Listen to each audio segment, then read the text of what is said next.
ശബരിമല തന്ത്രിക്കള്ളന്റെ ഒരു പ്രതികരണം വന്നിട്ടുണ്ട്.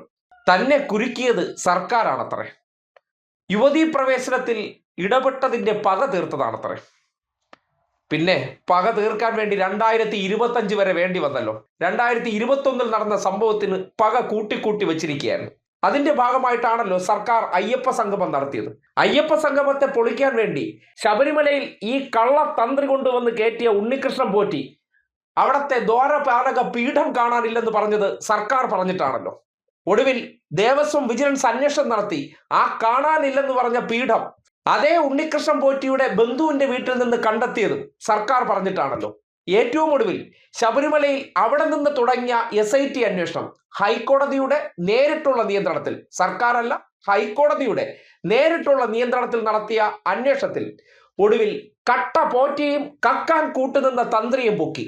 അതിലെവിടെയാണ് സർക്കാരിന്റെ റോൾ? കേസിന്റെ അന്വേഷണവും കേസുമായി ബന്ധപ്പെട്ട സകല റിപ്പോർട്ടും ഹൈക്കോടതിയുടെ ഡിവിഷൻ ബെഞ്ചിന് മുന്നിലാണ് SIT സമർപ്പിച്ചിരുന്നത്.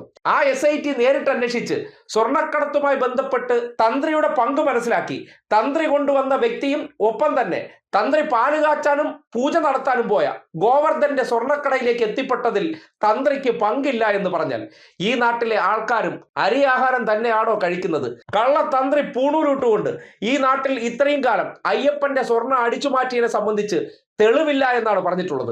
മോഷണം പോയിട്ടില്ല എന്നല്ല, മോഷണം പോയിട്ടുണ്ടെങ്കിൽ, അതായത് ശിവൻ അറിയാതെ ഉയിര് പോകില്ല എന്ന് പറയുന്ന പോലെ തന്ത്രി അറിയാതെ അവിടെ നിന്ന് ഒരു ഇലയും പോകില്ല.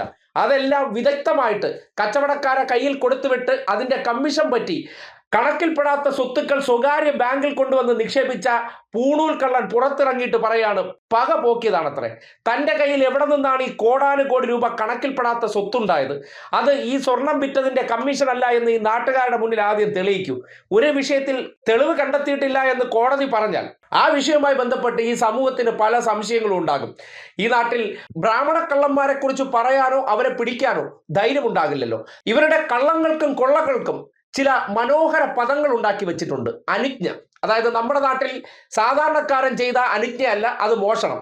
പോറ്റി അടിച്ചുകൊണ്ട് പോയ അനുജ്ഞയാണത്രേ. ദേവന്റെ സ്വത്ത് അടിച്ചുകൊണ്ട് പോയിട്ട്, അല്ലെങ്കിൽ വിഗ്രഹത്തിന്റെ തന്തയായിട്ട് നിൽക്കേണ്ട വ്യക്തി തന്തയില്ലായ്മത്തനം കാണിച്ചപ്പോൾ അത് കയ്യോടെ പിടിക്കപ്പെട്ടു. ആ തന്തയില്ലായ്മത്തനത്തിന് അയ്യപ്പൻ തന്നെയാണ് ആരെ അകത്ത് കിടത്തിയത്?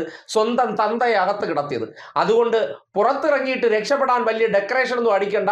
പൂണൂലിട്ട പരമക്കള്ളനാണെന്നും കോടിക്കണക്കിന് രൂപ അനധികൃതമായി ശബരിമലയിൽ നിന്നുൾപ്പെടെ സ്വത്ത് സമ്പാദനം നടത്തി എന്ന് പറഞ്ഞത് പഴയ IB ഉദ്യോഗസ്ഥനാണ്. അദ്ദേഹത്തിന് ശബരിമലയിൽ വെച്ചുണ്ടായ അനുഭവത്തെക്കുറിച്ചൊക്കെ മാധ്യമങ്ങളിലൂടെ വെളിപ്പെടുത്തിയത് നാട്ടുകാർ കേട്ടതാണ്. ഒരു അമ്പലത്തിന്റെ മറവിലിരുന്ന് അവിടുത്തെ സമ്പത്ത് മുഴുവൻ കൊള്ളയടിച്ച് കുടുംബത്തിൽ കൊണ്ടുപോയ പൂണൂലിട്ട കള്ളം പറയുകയാണ് എന്നെ സർക്കാർ വേട്ടയാടിയാണത്രേ.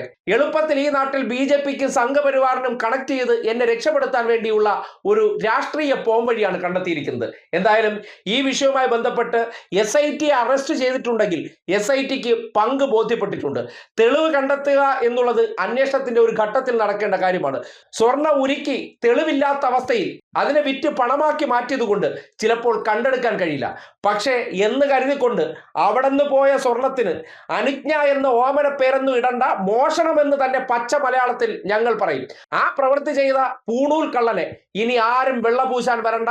അയാൾ ചെയ്തത് സ്വർണ്ണക്കൊള്ള തന്നെയാണ്. അതും അമ്പലത്തിൽ കയറിയിരുന്ന് ദേവന്റെ സ്വത്ത് തന്നെ വിഴുങ്ങിയ യഥാർത്ഥ അമ്പലക്കള്ളനാണ് തന്ത്രി എന്നുള്ള കാര്യത്തിൽ ആർക്കും ഒരു സംശയവും വേണ്ട.